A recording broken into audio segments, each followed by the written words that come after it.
എൻ്റെ അടുത്ത എപ്പിസോഡിലേക്ക് ഏവർക്കും സ്വാഗതം. ഇന്ന് ഞാൻ പ്രതിപാദിക്കുന്ന വിറ്റാമിൻ ഡിയെ കുറിച്ചാണ്. ഇന്നത്തെ കാലഘട്ടത്തിൽ വളരെ പ്രധാനപ്പെട്ട ഒരു വിറ്റാമിനാണ് വിറ്റാമിൻ ഡി. കാരണം വളരെയധികം പേർക്ക് മുട്ടി തേയ്മാനം, കാലിന് ബലക്ഷയം, കൈക്ക് ബലക്ഷയം അങ്ങനെയുള്ള തകരാറുകൾ ഉള്ളതുകൊണ്ട് ആണ് വിറ്റാമിൻ ഡി വളരെ പ്രധാനപ്പെട്ടതാണെന്ന് ഞാൻ പറയാൻ കാരണം. വിറ്റാമിൻ ഡിയുടെ അഭാവം കൊണ്ട് വരാവുന്ന 1-2 രോഗങ്ങളാണ് ഓസ്റ്റിയോപൊറോസിസ്, ഓസ്റ്റിയോ ആർത്രൈറ്റിസ് എന്നിവ. എല്ലുകളുടെ സാന്ദ്രത കുറയുകയും ചെറിയ ചെറിയ സുഷിരങ്ങൾ എല്ലുകളിൽ ഉണ്ടാകുകയും ചെയ്യുന്ന ആ രോഗത്തെയാണ് ഓസ്റ്റിയോപൊറോസിസ് എന്ന് പറയുന്നത്.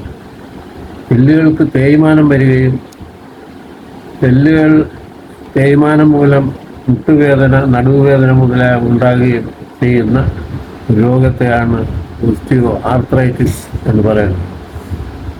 രക്തത്തിൽ കാൽസ്യത്തിൻ്റെയും ഫോസ്ഫറസിൻ്റെയും അളവ് നിലനിർത്തുന്നതിന് സഹായകമായ ഒരു വിറ്റാമിനാണ് വിറ്റാമിൻ ഡി. വിറ്റാമിൻ ഡി സൂര്യപ്രകാശത്തിൽ നിന്നും നാം കഴിക്കുന്ന ഭക്ഷണത്തിൽ നിന്നും ലഭിക്കുന്നതാണ്. അതുകൊണ്ട് തന്നെ രാവിലെയും വൈകുന്നേരവും അല്പം വെയിൽ കൊള്ളുന്നത് നന്നായിരിക്കും. നമ്മളെ തൊലിയുമായി വെയിൽ സ്പർശിക്കുമ്പോൾ ഉണ്ടാകുന്ന ഒരു ഇതാണ് വിറ്റാമിൻ ഡി. വിറ്റാമിൻ ഡി പ്രധാനപ്പെട്ട ഒരു വിറ്റാമിൻ ആയതുകൊണ്ട് ഇത് സപ്ലിമെൻ്റായി നൽകുന്നത് അധികമായാൽ ടോക്സിസിറ്റി ഉണ്ടാകും എന്നുള്ളത് കൊണ്ടും ഇത് സപ്ലിമെൻ്റായി കഴിക്കുമ്പോൾ ഒരു മെഡിക്കൽ സൂപ്പർവൈസറുടെ മേൽനോട്ടത്തിൽ വിറ്റാമിൻ ഡിയുടെ സപ്ലിമെൻ്റ് കഴിക്കാൻ പാടുള്ളൂ.